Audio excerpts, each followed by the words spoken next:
Welcome to the Breaking the Silence podcast. I am your host, Arthur Nikki Nicole. Here I believe in winning together and creating a safe, supportive space for people to share their stories and start their healing journey. My passion is to help people confront hidden battles, embrace their truths, and take steps towards a more fulfilling life. Every episode is designed to break the silence on topics that often go unspoken, leading to conversations that uplift, inspire, and transform. Join me as we break the barriers and find strength through shared experiences, one story at a time.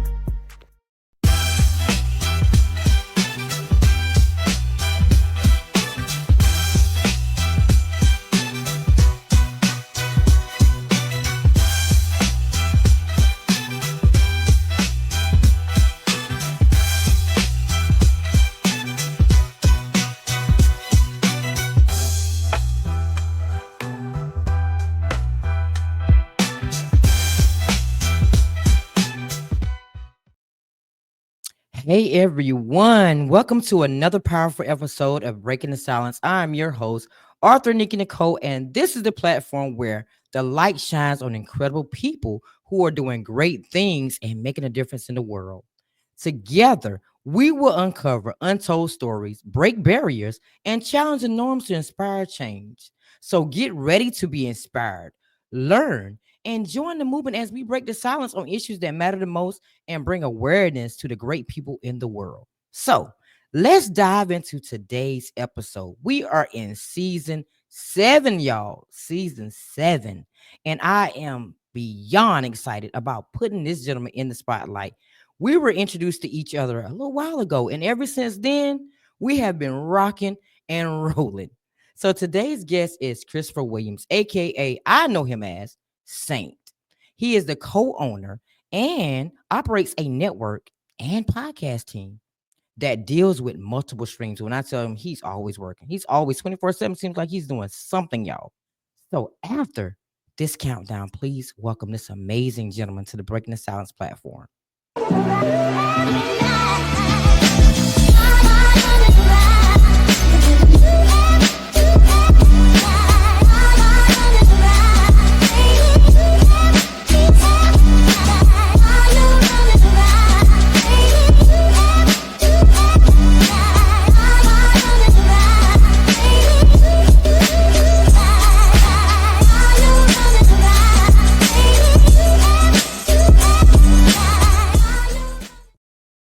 Hello, hello.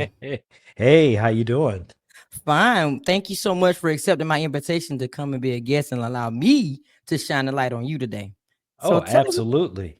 Tell everybody a little bit about yourself that I didn't say already, because I only gave them a snippet so they can get the goodness.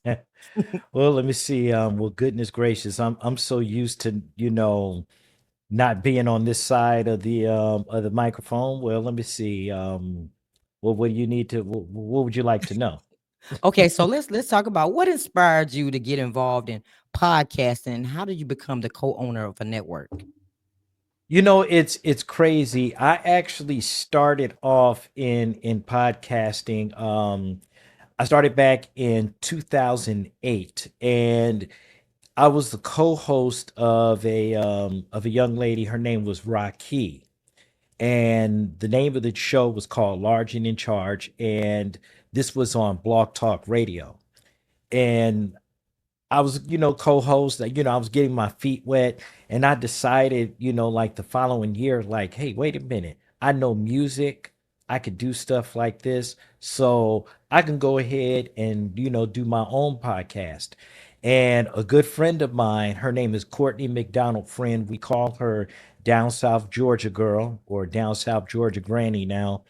And yeah, and we put this show together called Now versus Then. And we actually started just, talking about different subjects of now versus then. Like one of the first topics that we did was kids versus discipline. Well, Come on, and Generation X, we're in that hotbed right now. Like, well, we can still talk about, hey, I'm a whoop my kid's ass. I'm like running like a bull through the china shop. So, it's it's a good thing. But we started now versus then 2009, and we've had so many different guest co-hosts to where we just call them the collective, and we have well over 32 guest hosts over the Wow. years, and we still call upon them whenever a particular subject that I can't handle. I know who to get and call so we can challenge the individual, because I may not know a particular subject, and it's like, hey, I don't know this. I'm calling somebody. I'm calling my music expert, or I'm calling somebody that I know a little bit about politics or what have you. So we just bring them in. Nice. I love that now versus then. The generation now do not understand life. They're lost because we went through so many channels as Generation X. It's been so many things like dial-up internet, having minutes before 9 o'clock. It's certain things that they would never be able to experience that we experienced in that era. So I love that idea that you had. So what do you Yeah. think differentiates your network from other podcast networks out there? Well, the difference is that, well, we have, first of all, we have experience. Like I said, we started off in 2009 with Now versus Then, and eventually, back then it was easier to get celebrities for interviews because they wanted to come up, or up and coming celebrities, you know bringing them in, and we got a chance to talk to them, so it was a little easier back then, and nobody cared about podcasts all the way up until the pandemic. Nobody really gave six fucks about any podcast. When you were all sitting at home, that's when everyone's wanted to come up with a podcast, and then the celebrity rush came in, and it kind of overtook podcasting. However, Mhm. though, some of us veterans that have been in it for a few years and so forth, we are still in the game. So what we can do now, we could do better because you guys are rookies. We're veterans over here. We know how to hold an audience for the podcast because we do this every day. We're creative geniuses and so forth. So, that's my ticket for it. So you said back then, it was easier to get celebrities on your platform. So now, is it harder for you to get celebrities now on your platform? Because me, I've had a couple on my platform, but I think that now you have to go through the managers, the PR, you have to go through these channels to get celebrities now. So with you, is that still a hard thing for you now to get them on your Absolutely. platform? Absolutely not, because a lot of them, a lot of the celebrities that I do know, I'm not getting ready to, like, I respect managers or what have you, but I know that if we have a relationship for so many years, I shouldn't even be talking to a manager, It's true. unless it's typical strict guidelines to where I have to go through in any kind of agency, but I've never had to deal with that because the celebrities that I do know, once I meet them, I keep a relationship with them. I'm constantly keeping up with them. Like, you might have an artist, or like a music artist that started off in two. I'm gonna give you a perfect example. There's an artist I know. Her name is Key Turner. Okay. She's I from know. Atlanta. Yeah, she's from Atlanta, Georgia. All right. By way of Virginia. Um, I- I've been dealing with her music since 2017. Every year she dropped a track, whether it was two tracks, three tracks, I always played them. Then a Nice. blessing came forward, and now she is on the Muddy Waters 2 album by Redman. Go ahead now. Congrats. Okay. Okay. And the name of the track on there is called Goofy. Okay. So and we still talk from time to time whenever she's not really busy. We will definitely always have a good conversation.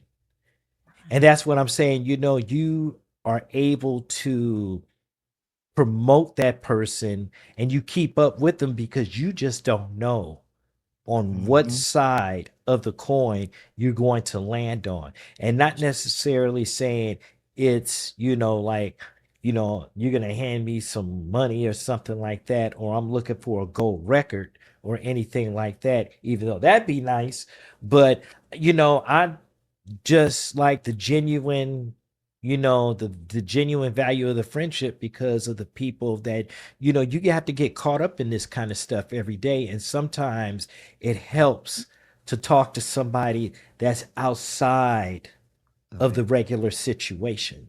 Right. Yeah. Right. I agree. I agree. So, how do you decide which podcast to bring onto your network, and what is the criteria, you look for in a potential shows? In a potential show, see, for myself, I have to vet.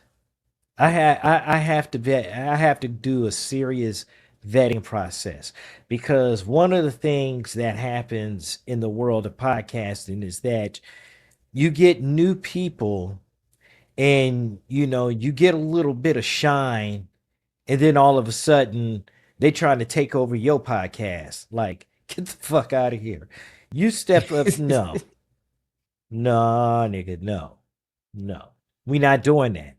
And I've had to deal with a couple of things like that in a career. Like, if you do you do one big episode, and it's hot. You got a lot of viewers, and Right. people are like, "Yeah, you know what I'm saying? Like, I'm doing better than you." But now the next day, you get minus negative 5 people in your podcast, and you got crickets. Mm-hmm. And I've seen that.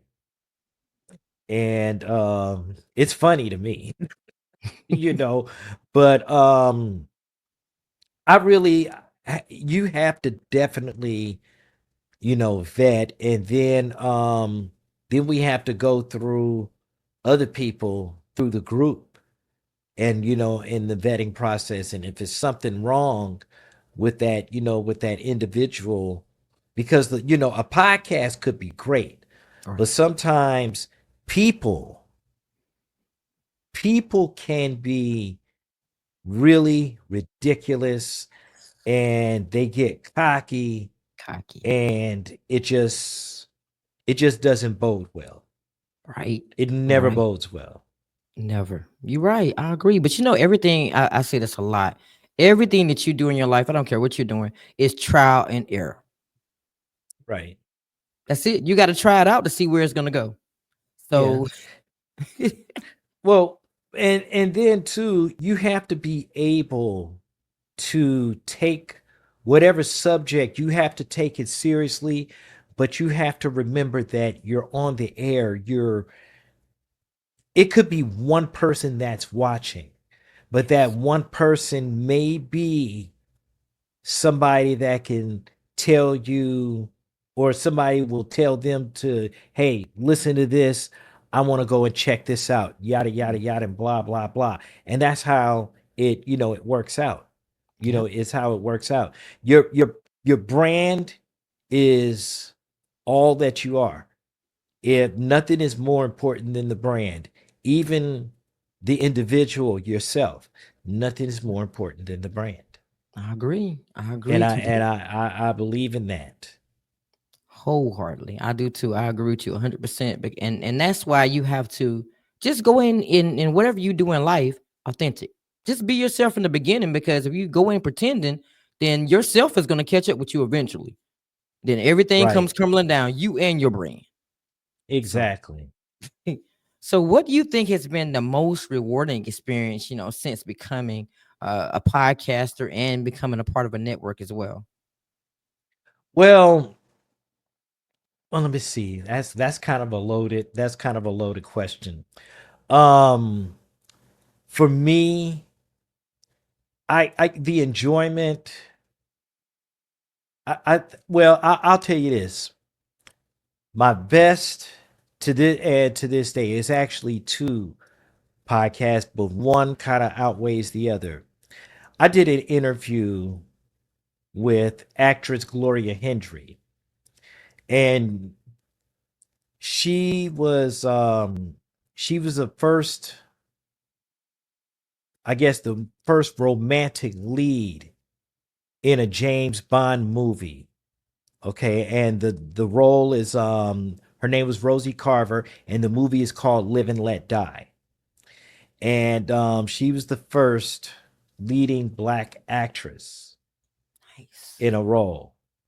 She was the first. She was a Bond girl, but she was the first like leading part because there was one before then. Her name was Trina Parks, but in terms of a romantic, like kind of like a romantic lead, that was probably the best interview I've ever had, and I've actually had a chance to talk to her early last year. We Nice. were going to try to get another interview and try to catch up. Nice. I love So it. yeah, So we all yeah, have these many, rewards from being a podcaster, but on the upside, we also have challenges. So what challenges have you faced as a podcaster yes. that may help somebody else, along the way too, to avoid?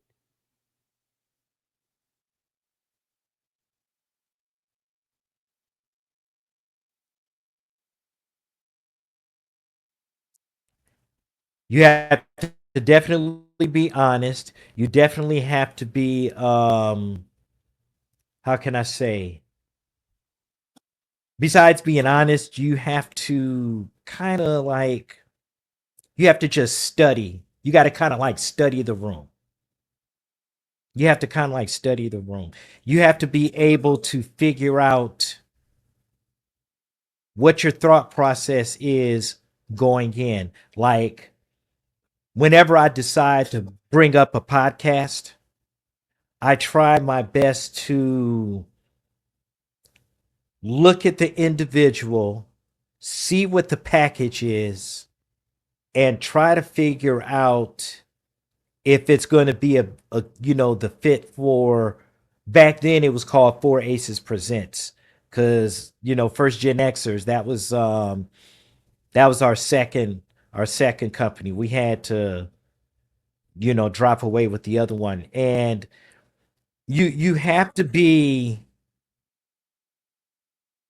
you just have to you just got to be able to figure it out, and it has to be more of a gut reaction. If you know there's fuckery in the mists, then you got to be like, nah, I don't think that's just not going to work right now. That's just not going to work right now. Not for me, and not for anyone that I deal with. And I occasionally get that. I occasionally get that, but that's also the same vetting process is when I choose the artist that I deal with. It's kind Right. of like you deal with that, like that's like, yeah, like a vetting process for music that's going to go onto my show. If the music sucks, I'm gonna put the yeah, oh yeah, because I will tell you this. I've been in this music for almost now going on 17, 18 years. Wow. Okay. And I've had to deal with a lot of problems. True story. In my first year, I did an interview with MC Shan. Now, you know who MC Shan Yeah. is. MC Mm. Shan is a fucking fool, okay? He gives zero fucks whatsoever. So, it, like I said, in my first year, I had a whole panel of guests, and MC Shan was also doing a visual a visual podcast at that time, and I was doing audio. So what ended up happening is that there was this young lady that, and I had never listened to the song before. Well, I had listened to it once, but it was like, okay, I think it was just, okay. I listened to the song and I played it. And if you could look at Shan's face, like,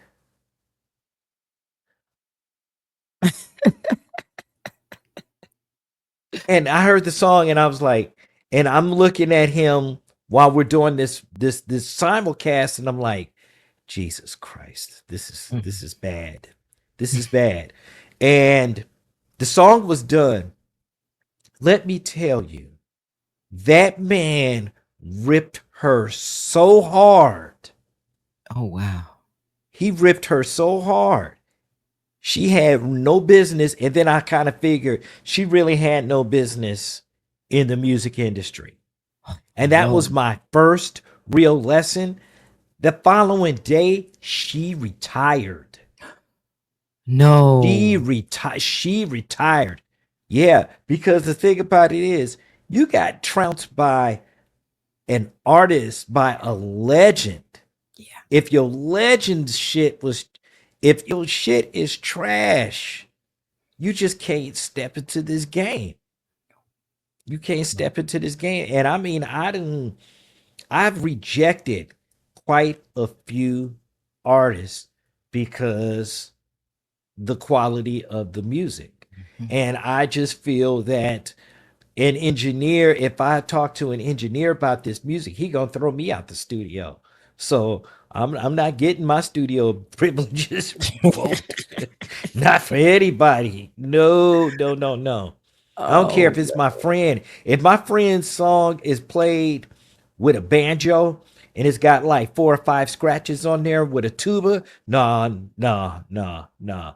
You better send that somewhere else because that shit's not working for me. No, no. I'm done.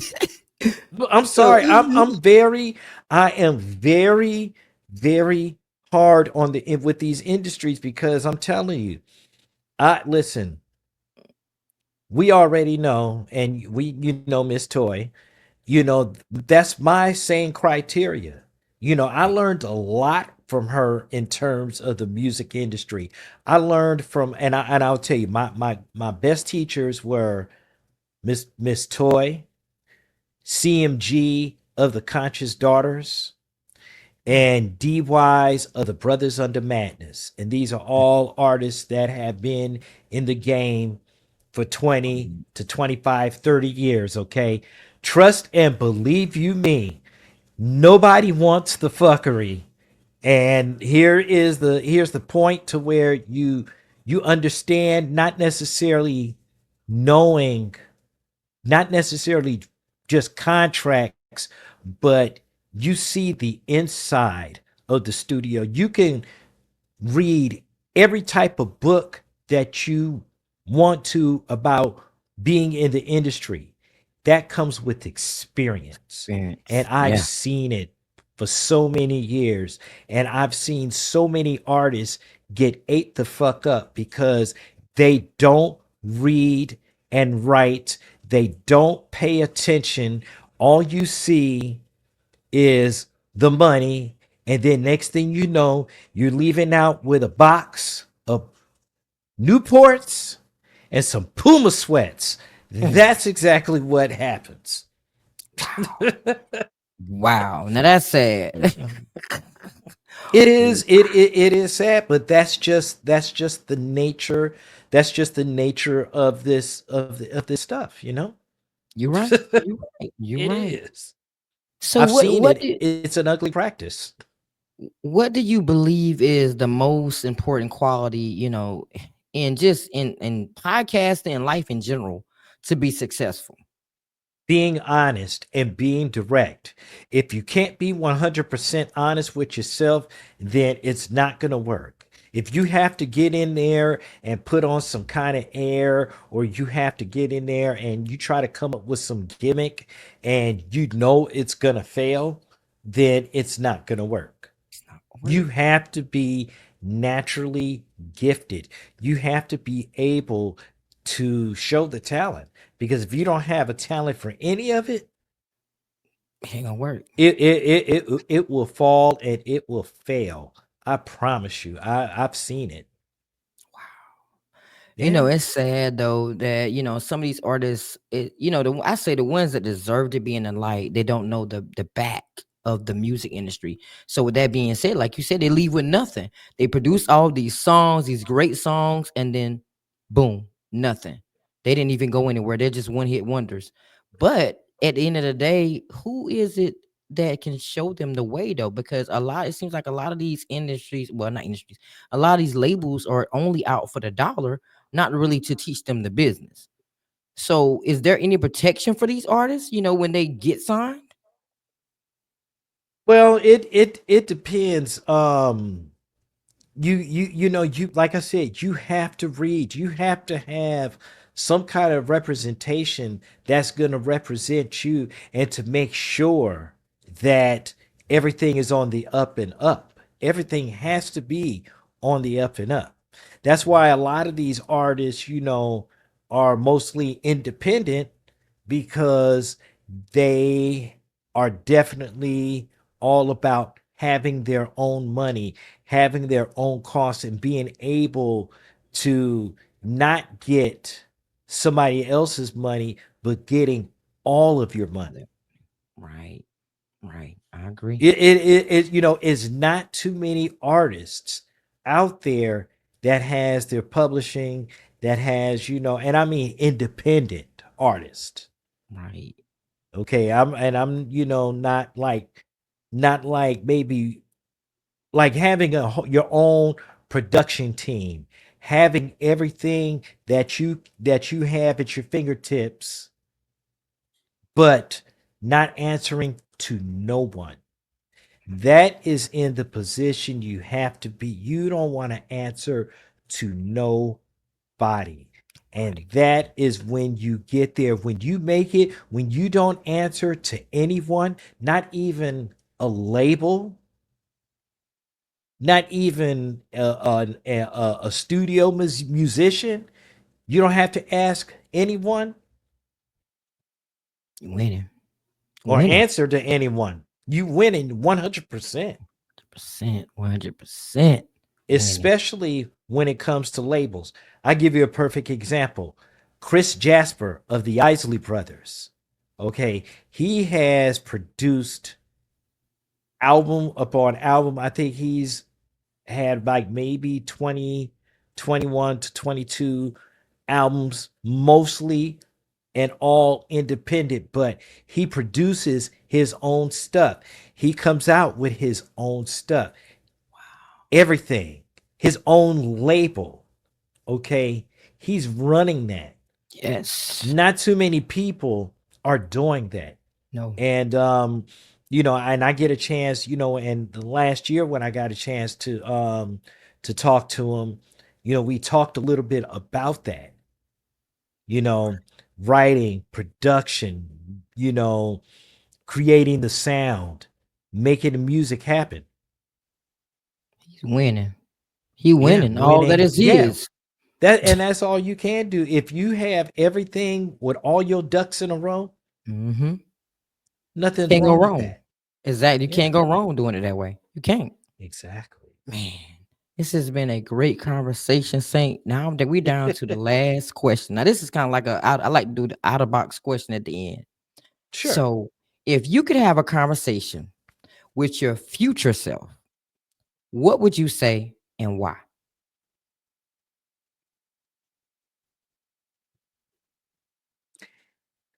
With my future self, hey, look, man, listen. I know we've been doing things, and I know you probably kicking it on a beach, or having your nice little house, because like for me, I'm not looking for millions of dollars because I'm in my 50s now. So, I just want to be able to kick back, relax, make a little bit of change and unwind. Unwind. And that's exactly my future. That's the kind of future that I really have. So I'll be like, yeah, man, just look, I know you're doing things, you're doing your music, you're retiring is nice because I want to be retired by my 70s doing nothing. Nothing. And yeah, I know you kicking it. And that's what I'm looking forward to doing. I love it. I love it. So I always give all my guests what I like to call the BTS 30 seconds of fame. So I'm gonna do your countdown. And after your countdown, I'm handing the platform over to you. But in this moment, I want you to give some advice to those independent artists or either the younger generation coming up that potentially wants to be artists, some type of advice just to get started and also to let everybody know how to follow your journey and how to get that music heard because I know you put a lot of people in the in the spotlight too. So after your countdown, the platform is yours.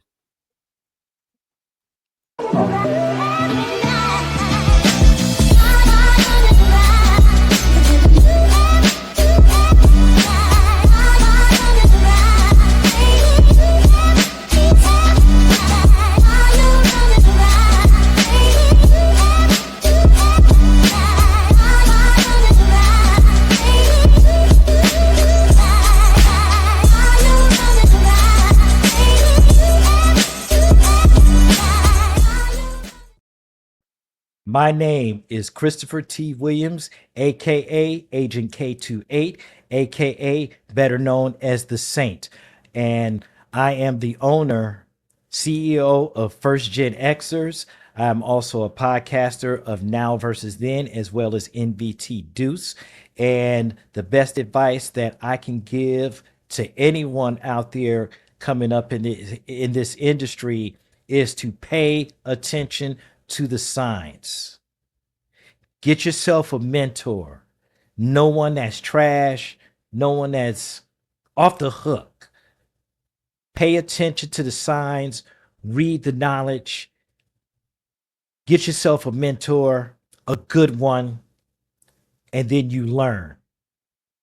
Don't do the YouTube switch out. Go the old fashioned way and learn the process. It'll be a better thing for you. And that's the best I can tell you. Until the next time, Agent K28 signing off for First Gen Xers. Peace, 1000G. Yeah. Thank you so much, Saint, for taking out a moment just to talk to me after not being in the spotlight for a long time. So thank you for Yeah. letting me shine the light on you today. And Well, we in it thank to you. win it. Well, thank you. I'm just, I'm honored. I'm honored. And thank you. I appreciate that. You're welcome. You're welcome. And thank you so much to everyone else out there that's potentially watching this episode. Listen, if you have enjoyed this episode, please share it with someone that it may resonate with. Remember, the courage to share your truth is the first step towards your healing.